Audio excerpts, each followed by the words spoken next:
वजीर आजम नरेंद्र मोदी आज अपनी आबाई रियासत गुजरात में करेंगे इंतखाबी जलसे।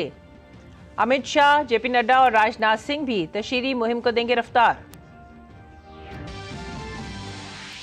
इंतखाबी जंग में अपोजिशन ने भी झोंकी पूरी ताकत। मल्लिकार्जुन खड़गे, राहुल गांधी कर्नाटक में करेंगे तशहीर। प्रियंका गांधी छत्तीसगढ़ और केजरीवाल की अहलिया सुनीता केजरीवाल गुजरात में पार्टी उम्मीदवार के हक में करेंगी तशहीर।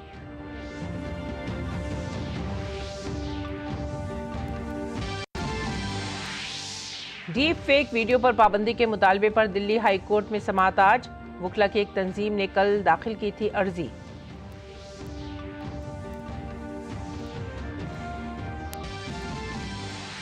मुल्क भर में कई जगहों पर शदीद गर्मी और लू से आम जिंदगी मुतासिर। आइंदा 24 घंटे में जम्मू कश्मीर और उत्तराखंड में हो सकती है हल्की बारिश और बर्फबारी।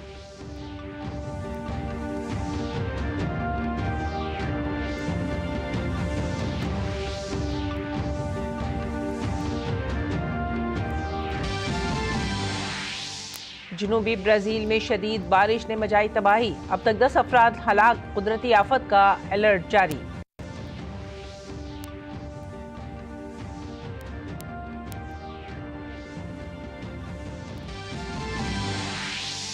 खेलों में आईपीएल में आज राजस्थान का हैदराबाद से होगा मुकाबला, जबकि कल खेले गए मैच में पंजाब ने चेन्नई को 7 विकेट से दी शिकस्त।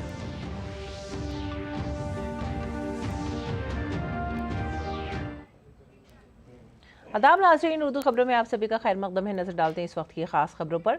लोकसभा इंतखाबात के तीसरे मरहले के लिए जबरदस्त तशहीर जारी है। वजीर आजम नरेंद्र मोदी आज अपनी आबाई रियासत गुजरात में 4 इंतखाबी जलसे करेंगे। वजीर आजम सुबह 11 बजे सबसे पहले आनंद में जलसे आम से खिताब करेंगे।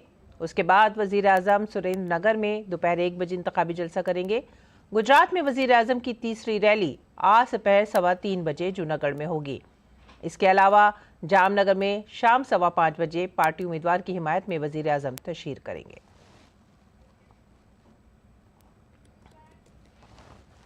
और बीजेपी ने लोकसभा के इंतखाबी मुहिम में अपनी पूरी ताकत लगा दी है। इसी सिलसिले में बीजेपी के सीनियर लीडर और मरकजी वजीर दाखिला अमित शाह आज उत्तर प्रदेश में 3 अवामी जलसे कर रहे हैं। अमित शाह 12:30 बजे बरेली के रामलीला मैदान में जलसे आम से खिताब करेंगे। उसके फौरन बाद वो बदायूं के इस्लामिया इंटर कॉलेज में आवाम से बीजेपी की जीत में मदद करने की अपील करेंगे। इसके अलावा वो लहरपुर सीतापुर में बीजेपी उम्मीदवार की हिमायत में जलसे आम से भी खिताब करेंगे।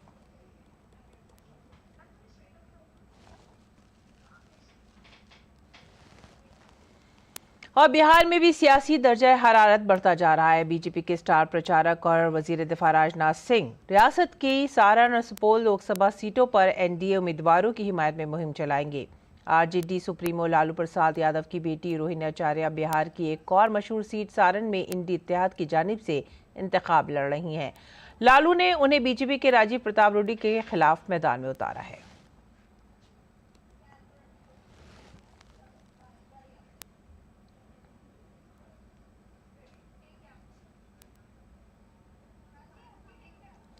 इंतखाबी जंग में बीजेपी लीडरों की जबरदस्त मुहिम जारी है। पार्टी सदर जेपी नड्डा बिहार के साथ साथ मध्य प्रदेश और गुजरात में भी पार्टी उम्मीदवारों के हक में तशहीर करेंगे। सबसे पहले जेपी नड्डा मुजफ्फरपुर और अररिया में एनडीए की इंतखाबी रैलियों से खिताब करेंगे। इस दौरान वो अररिया से बीजेपी उम्मीदवार प्रदीप कुमार और मुजफ्फरपुर में राजभूषण चौधरी निषाद के हक में तशहीर करेंगे। अररिया में तीसरे मरहले के तहत 7 मई को वोटिंग होगी, जबकि मुजफ्फरपुर और सारण लोकसभा सीटों के लिए 5वें मरहले में 20 मई को वोट डाले जाएंगे। ख्याल रहे कि इस बार मुजफ्फरपुर में बीजेपी ने मौजूदा रुकन असेंबली अजय निषाद का टिकट काट कर नए चेहरे राजभूषण को मैदान में उतारा है। बाद में जेपी नड्डा मध्य प्रदेश पहुंचेंगे, जहां वो विदिशा में एक इंतखाबी रैली से खिताब करेंगे। मध्य प्रदेश के बाद जेपी नड्डा गुजरात के मेहसाना में इंतखाबी जलसा करेंगे। इस बीच हिज़्ब इख्तिलाफ की जमातों ने भी लोकसभा इंतखाबात के तीसरे मरहले के लिए अपनी पूरी ताकत लगा दी है। कांग्रेस सदर मल्लिकार्जुन खड़गे आज कर्नाटक के शिमोगा में आवाम से पार्टी उम्मीदवार के हक में वोट देने की अपील करेंगे। दूसरी जानिब कांग्रेस लीडर राहुल गांधी कर्नाटक के शिमोगा और रायचूर में जलसे आम से खिताब करेंगे। कांग्रेस जनरल सेक्रेटरी प्रियंका गांधी कोरबा छत्तीसगढ़ में एक इंतखाबी रैली करेंगी। राष्ट्रीय जनता दल लीडर तेजस्वी यादव के भी कई इंतखाबी प्रोग्राम हैं। वो आज समस्तीपुर, सहरसा, अररिया और सुपौल में इंतखाबी जलसों से खिताब करेंगे। दूसरी जानिब आप लीडर अरविंद केजरीवाल की अहलिया सुनीता केजरीवाल गुजरात के भरूच और भावनगर लोकसभा हलकों में इंतखाबी तशहीर करेंगी।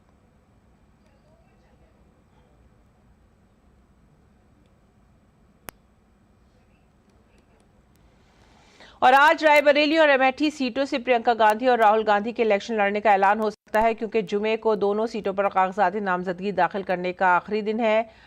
बीजेपी उम्मीदवार और मरकजी वजीर स्मृति ईरानी अमेठी से इंतखाबी मैदान में है। दूसरी जानिब बीजेपी ने भी रायबरेली से अपने उम्मीदवार के नाम का ऐलान नहीं किया है। इन दोनों नशिस्तों के लिए उम्मीदवारों के ऐलान के हवाले से आज का दिन दिलचस्प होने वाला है।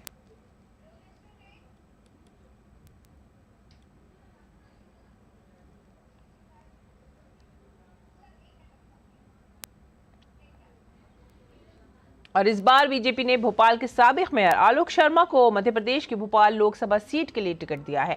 हालांकि हाल ही में हुए असेंबली इंतखाबात में आलोक शर्मा को शुमाली भोपाल असेंबली सीट से शिकस्त का सामना करना पड़ा था, लेकिन लोकसभा इंतखाबात के हवाले से आलोक शर्मा को अपनी जीत का यकीन है।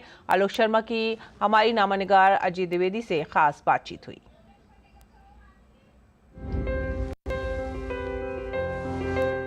मध्य प्रदेश की भोपाल लोकसभा सीट से भोपाल के पूर्व मेयर आलोक शर्मा को यहां से प्रत्याशी उतारा है। हमारे साथ आलोक शर्मा जी, हमसे जानेंगे आलोक जी, किन मुद्दों को लेकर आप चुनाव लड़ रहे हैं, क्या मुद्दे हैं आपके जहन में? देखिए, प्रधानमंत्री नरेंद्र मोदी जी की गारंटी और मध्य प्रदेश की भारतीय जनता पार्टी की सरकार ने जो विकास के काम किए हैं, उन विकास के कामों को लेकर जनता के बीच में जा रहे हैं। कांग्रेस का कहना है कि लंबे समय से यहाँ बीजेपी के सांसद है, लेकिन वो काम नहीं हुआ जो होना चाहिए था, और इस तरह के आरोप कांग्रेस के प्रत्याशी लगा रहे हैं।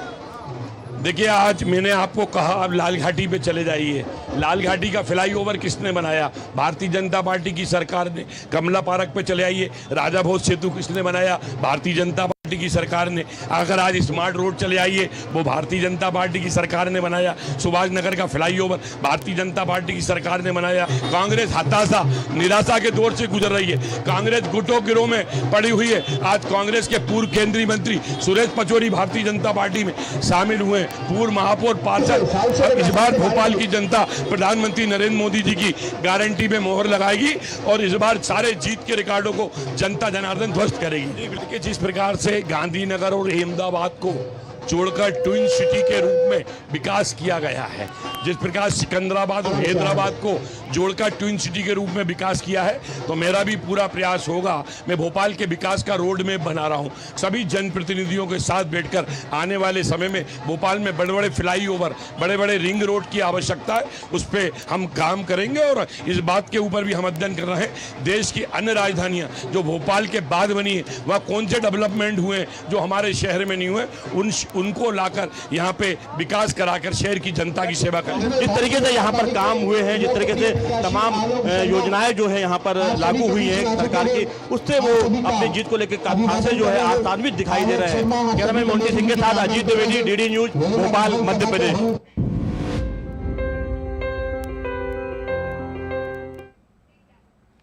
मध्य प्रदेश कांग्रेस के सदर जीतू पटवारी का कहना है कि उनकी पार्टी को लोकसभा इंतखाबात में मध्य प्रदेश में 50% से ज्यादा सीटों पर जीत हासिल होगी। उन्होंने ये भी कहा कि कांग्रेस जमहूरियत को बचाने की जंग लड़ रही है।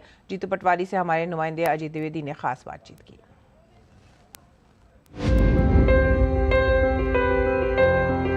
जी जीतू जी, अगर बात करें अभी तक क्या आपको माहौल दिखाई दे रहा है? 2 चरण के मतदान हो चुके हैं, तीसरे बार कांग्रेस पार्टी को 1 सीट मिली थी, 34% वोट मिला था। इस बार हमारे को 50% सीट मिलना चाहिए और वोट प्रतिशत भी आसपास रहना चाहिए। बात करें हम तो जो कांग्रेस के तमाम लीडर हैं वो लगातार कांग्रेस छोड़ रहे हैं, इसको लेकर क्या आप कहेंगे? क्योंकि आपके प्रत्याशी ने छोड़ दिया है इंदौर के। बिल्कुल, यही तो लोकतंत्र की हत्या कैसे हो रही है, इसका एक तरीका थोड़ी 100 तरीके हैं। लोकतंत्र की हत्या के तरीके हैं सरकारें गिराना, लोकतंत्र की हत्या के तरीके हैं विधायकों की खरीद फरोख्त करना, लोकतंत्र की हत्या खरीदते दल बदल कराना, लोकतंत्र की हत्या का पहले हम देखते थे बूथ कैप्चरिंग होती, उसकी क्रिटिसिज्म होती थी, मीडिया करती थी, अब बंद हो गई। जी जीतू जी, अब बात करें धर्म आधारित आरक्षण की, बात आपकी पार्टी करती है और उसको लेकर लगातार बयान सामने आ रहे हैं, और 50% की जो सीमा है उसको तोड़ने की बात राहुल गांधी ने करी है। भिंड के चुनावी रैली से आप भी वहां पर थे, इसको क्या कहना है? राहुल गांधी संविधान के सम्मत बातें करते हैं, कानून के सम्मत बातें करते हैं, देश के संविधान की रक्षा करना चाहते हैं।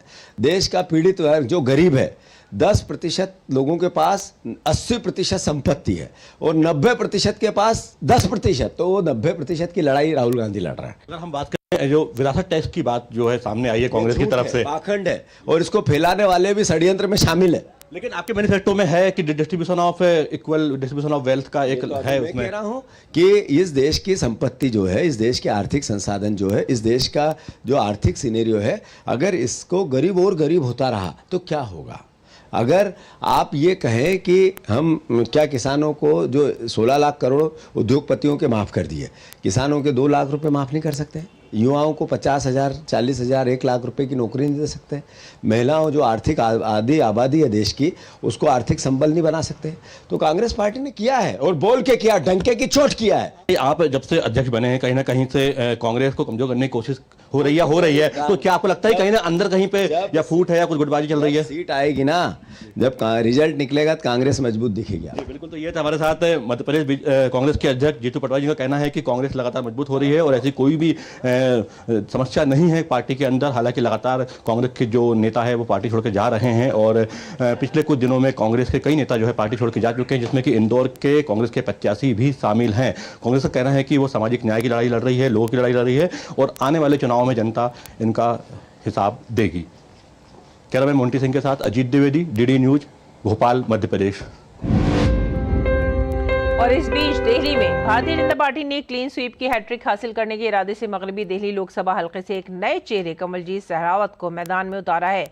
इसके साथ ही आम आदमी पार्टी के महाबल मिश्रा ने इंडिया अलायंस की जानिब से इलेक्शन लड़ा है। मगरबी दिल्ली लोकसभा सीट के हवाले से ये खास रिपोर्ट देखिए। राजधानी दिल्ली में 7 लोकसभा पार्लिमानी हलके हैं, क्योंकि 2008 में मगरबी दिल्ली की लोकसभा सीट पर पहली मर्तबा वोटिंग हुई थी, लेकिन जीत कांग्रेस के हिस्से में आई थी। अगले इलेक्शन 2014 में ये सीट बीजेपी के खाते में चली गई और तब से ये सीट सिर्फ बीजेपी के ही पास है। दिल्ली में क्लीन स्वीप की हैट्रिक हासिल करने के इरादे के साथ भारतीय जनता पार्टी ने मगरबी दिल्ली लोकसभा हलके से एक नए चेहरे कमलजीत सहरावत को मैदान में उतारा है। मेरी कोशिश रहेगी कि जो इंफ्रास्ट्रक्चर डेवलपमेंट जिसकी मैंने बात की है वो तो मेरे प्राथमिकता रहेगी।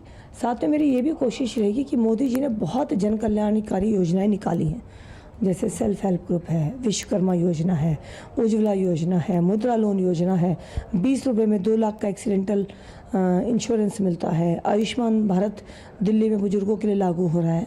तो मेरी कोशिश रहेगी कि हर ज़मीनी स्तर पर जो उसके लाभकारी होने चाहिए उनको हम एक सर्विस सेंटर खोल कर दें और उनको उन योजनाओं का लाभ मिले।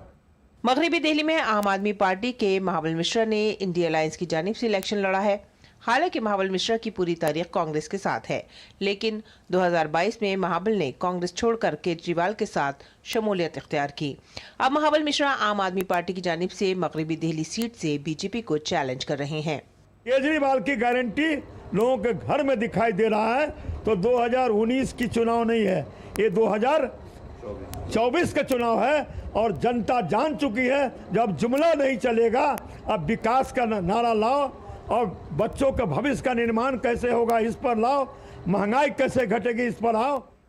सियासी जमातों की अपनी मसावत होती है और लीडरों के अपने वादे होते हैं, लेकिन इन सब के दरमियान अवाम की अपनी राय होती है। ये जो चुनाव इस बार का है 2024 का, ये राष्ट्र के निर्माण के लिए ये चुनाव है और किसी भी वोटर के मन में कोई शंका नहीं है। हमारी वोट राष्ट्र हित के लिए मोदी जी के जाना है और इस बार हम आम आदमी पार्टी को वोट करेंगे। मेरे घर के बड़े जो हैं वो पहले से उन्हें वोट करते आए हैं और बहुत ही शानदार काम करते हैं। मोदी जी ने कहा है कि नारी शक्ति को हमने ऊपर लाना है, तो नारी शक्ति के हिसाब से सबसे प्रथम तो हमारे यही है कि नारी शक्ति है, वो प्रथम वोट उनको जाता है। भारतीय जनता पार्टी ने प्रवेश सिंह को एक तरफ छोड़ते हुए कमलजीत सहरावत पर अपनी उम्मीदें कायम की हैं। इंडिया अलायंस की जानिब से 2009 में कांग्रेस के टिकट पर इसी सीट से जीतने वाले महाबल मिश्रा अपनी किस्मत आजमा रहे हैं। ये देखना दिलचस्प होगा कि मगरबी दिल्ली के लोग किसको अपना नुमाइंदा मुंतखब करते हैं और उनकी ताजपोशी कैसे करते हैं। डॉक्टर सुरेश शर्मा की रिपोर्ट, डीडी न्यूज़। और बीजेपी ने बिहार के समस्तीपुर जिले के अजियारपुर लोकसभा हल्के से मुसलसल तीसरी मरतबा मरकजी वजीर मुमलिकत बराए दाखिला नित्यानंद राय को उम्मीदवार बनाया है। नित्यानंद राय ने कहा है कि वो वजीर आजम नरेंद्र मोदी की मकबूलियत और कौमी तरक्की के मसाइल पर इलेक्शन लड़ रहे हैं। हमारे नामानिगार राजेश राज ने बीजेपी उम्मीदवार नित्यानंद राय से खास बातचीत की। देश के गृह राज्य मंत्री नित्यानंद राय उजियारपुर लोकसभा क्षेत्र से तीसरी बार बीजेपी के प्रत्याशी के रूप में किस्मत आजमा रहे हैं और अभी चुनाव प्रचार के दौरान उनके कंस्टिट्यूएंसी में डीडी न्यूज की टीम लगातार घूम रही है। अभी नित्यानंद राय जी हमारे साथ बातचीत के लिए मौजूद हैं। क्षेत्रीय मुद्दा जो है वो हावी है या राष्ट्रीय मुद्दे हावी है? यहाँ देश का चुनाव है, समझे ना। और माननीय प्रधानमंत्री जी जमीन से आसमान तक की चिंता किए हैं, जन्म से लेकर मरण तक की चिंता किए हैं, गरीब के घर बनाने से भगवान श्री राम के घर बनाने तक की चिंता किए हैं, और यहाँ खेती के लिए जो जरूरत की चीजें हैं उसकी चिंता की है उन्होंने सूर्य और चंद्र पर भारत का शान बढ़े इसकी चिंता की है। मुफ्त अनाज गरीबों को दिया है। यहाँ उनके भगीरथ प्रयास से विकास की गंगा सब जगह बह रही है। राम को लाए हैं, उनको लाएंगे, ये नारे भी आपके क्षेत्र में लग रहे हैं। हाँ बिल्कुल, क्या कहना चाहिए? यहाँ ये बिल्कुल हमारे क्षेत्र के लोग एकदम बहुत गर्व से कहते हैं कि जो राम को लाए हैं हम उनको लाएंगे, यानी कि मोदी को फिर से लाएंगे, तीसरी बार प्रधानमंत्री बनाएंगे। गृह राज्य मंत्री नित्यानंद राय अपने प्रचार अभियान के दौरान लगातार गाँव में सघन प्रचार अभियान कर रहे हैं, लेकिन उन्हें आरजेडी के आलोक मेहता से कड़ी चुनौती मिल रही है। आलोक मेहता जहां भारतीय जनता पार्टी पर आक्रामक हैं, वहीं नित्यानंद राय अपने राष्ट्रीय मुद्दों के सहारे और राम मंदिर के सहारे जनता के बीच डटे होने की बात कर रहे हैं और प्रधानमंत्री नरेंद्र मोदी के मोदी मैजिक का उन्हें भरोसा है। कैमरामैन ललित के साथ उजियारपुर लोकसभा क्षेत्र बिहार से मैं राजेश राज, डीडी न्यूज के लिए।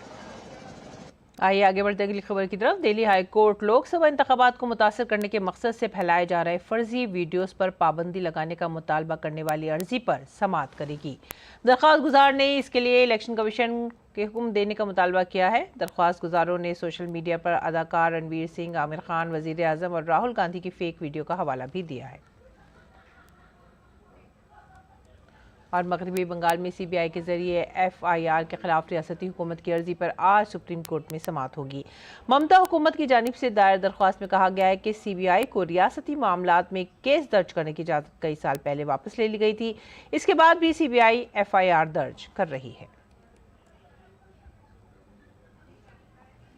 कांग्रेस लीडर राहुल गांधी के खिलाफ हत्या के इज्जत केस की समाअत उत्तर प्रदेश के सुल्तानपुर की एमपी एमएलए कोर्ट में होगी। आपको बता दें कि राहुल गांधी पर मरकजी वजीर दाखिला अमित शाह के खिलाफ काबिल एतराज तबसरा करने का इल्जाम है। और आबकारी पॉलिसी मामले में सीबीआई की जानिब से दर्ज केस में के कविता की जमानत की दरख्वास्त पर रावलपिंडी कोर्ट समाअत करेगी। सीबीआई ने के कविता की दरख्वास्त जमानत की मुखालफत की है। सीबीआई का कहना है कि कविता अहम साजिश करने वालों में से एक है। जमानत मिलने की सूरत में गवाहों और शवाहिद को मुतासिर किया जा सकता है, इससे तफ्तीश मुतासिर हो सकती है। जम्मू कश्मीर के सांबा जिले में बैनुल-अक़वामी सरहद पर बीएसएफ ने एक पाकिस्तानी दरअंदाज को मार गिराया है। सिक्योरिटी हुक्काम ने बताया कि बुध की रात 8 बजे बीएसएफ 125 बीएन के एहलकारों ने सांबा में बैनुल-अक़वामी सरहद पर मुश्तबा सरगर्मी देखी। फौजी को पता चला कि पाकिस्तान से दरअंदाजी की कोशिश की जा रही है। फौजी की तरफ से चैलेंज किए जाने के बावजूद मुश्तबा शख्स ने सरहदी लाइन की तरफ पेशकदमी जारी रखी, जिससे सिक्योरिटी फोर्सेस ने उसे गोली मारने का इशारा किया। सिक्योरिटी अफसरान ने बताया कि इलाके की तलाशी भी ली जा रही है। और आइए बात करते हैं मौसम की। मुल्क के कई इलाकों में शदीद गर्मी है। भारत के महकमा मौसमियात ने पेशनगोई की है कि मशरक़ी भारत में शदीद गर्मी की लहर जारी रहेगी। महकमा मौसमियात के मुताबिक जनूबी जज़ीरा नुमा भारत में आइंदा 5 रोज़ के दौरान गर्मी की लहर बरकरार रहने का इम्कान है। आइंदा 4 से 5 दिन के दौरान शुमाल मशरक़ी भारत में गरज चमक और तेज़ हवाओं के साथ मूसलाधार बारिश जारी रहने का भी अंदाज़ा लगाया जा रहा है। आपको बताते चले कि मशरक़ी भारत शदीद गर्मी की जद में है। बिहार, बंगाल और उड़ीसा में गर्मी की लहर के ताल्लुक से आइंदा 3 दिन के लिए रेड अलर्ट भी जारी कर दिया गया है। इसके अलावा जज़ीरा नुमा भारत में ऑरेंज अलर्ट जारी किया गया है। कर्नाटक, तेलंगाना, आंध्र प्रदेश में भी गर्मी की लहर के ताल्लुक से ऑरेंज अलर्ट जारी किया गया है। और आइए अब नजर डालते हैं दिल्ली से शाया होने वाले उर्दू अखबारात पर।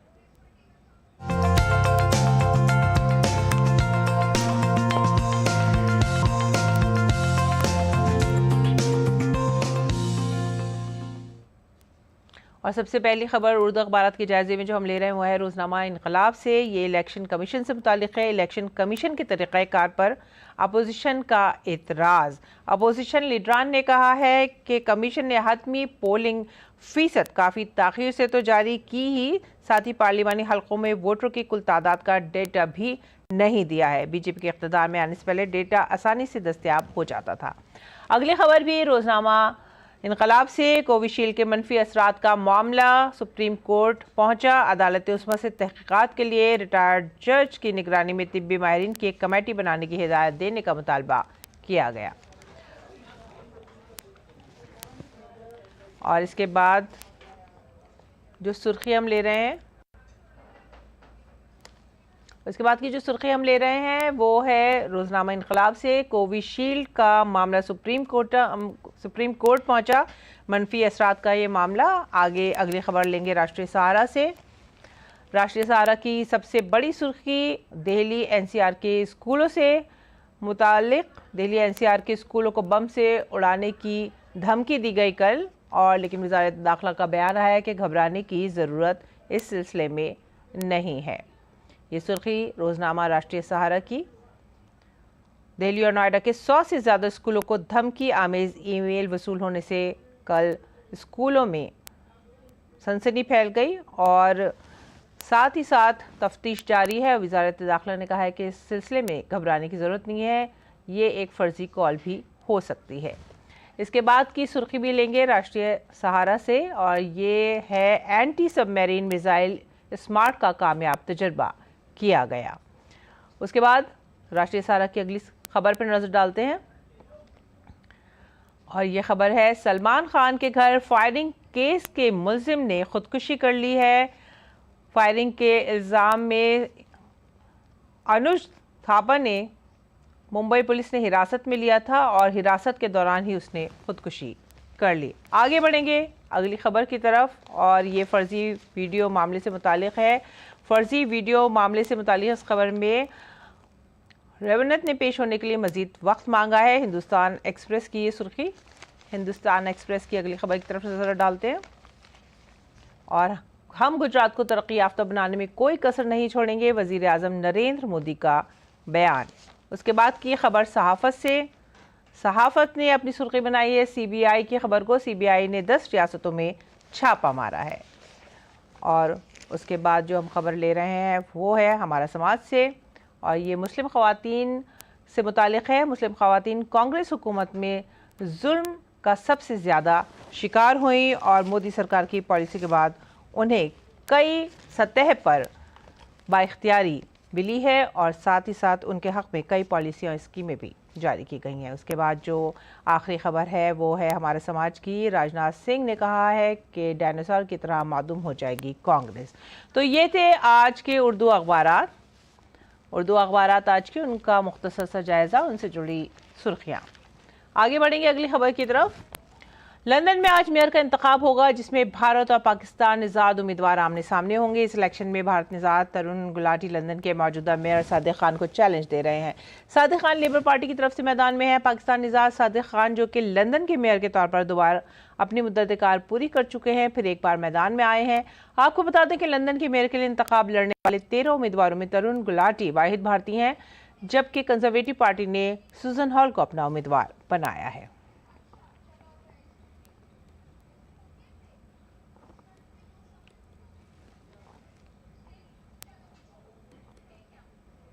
और कोलंबिया के सदर गुस्टावो पेट्रो ने कहा है कि वो गजा में इसराइल के इक़दाम की वजह से उसके साथ सिफारती ताल्लुकात तोड़ देंगे। उन्होंने कोलंबिया के दारुल हुकूमत में मजदूरों के आलमी दिन के मौके पर सालाना मार्च के दौरान इसराइली वज़ीर आज़म बेंजामिन नेतन्याहू की सख्त अल्फाज में मजम्मत की। इसके अलावा उन्होंने जनूबी अफ्रीका की जानिब से इसराइल के खिलाफ आलमी अदालत में चलाए जाने वाले नस्ल कुशी के मुकदमे में शामिल होने की खुशी भी जाहिर की। गजा से जारी करदा इत्तला के मुताबिक इसराइली हमलों की वजह से अब तक 34,000 से ज़ायद फिलिस्तीनी जा बहक हो चुके हैं। रुख करेंगे खेल के मैदान का। इंडियन प्रीमियर लीग के 50वें मैच में आज राजस्थान रॉयल्स का मुकाबला सनराइजर्स हैदराबाद से होगा। राजस्थान रॉयल्स ने अब तक 9 मैच खेले हैं, जिसमें से 8 में जीत मिली है। पॉइंट्स टेबल में टीम पहली पोजीशन पर है। आईपीएल की तारीख में सनराइजर्स हैदराबाद और राजस्थान रॉयल्स के दरमियान 18 मैच खेले गए हैं। इनमें से राजस्थान ने 9 और हैदराबाद ने इतने ही मुकाबले जीते हैं, यानी मुकाबला बराबर का रहा है। और आइए अब नजर डालते हैं मौसम के हाल पर।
इसी के साथ ही आप हमारी पूरी टीम को दीजिए इजाजत। आदाब।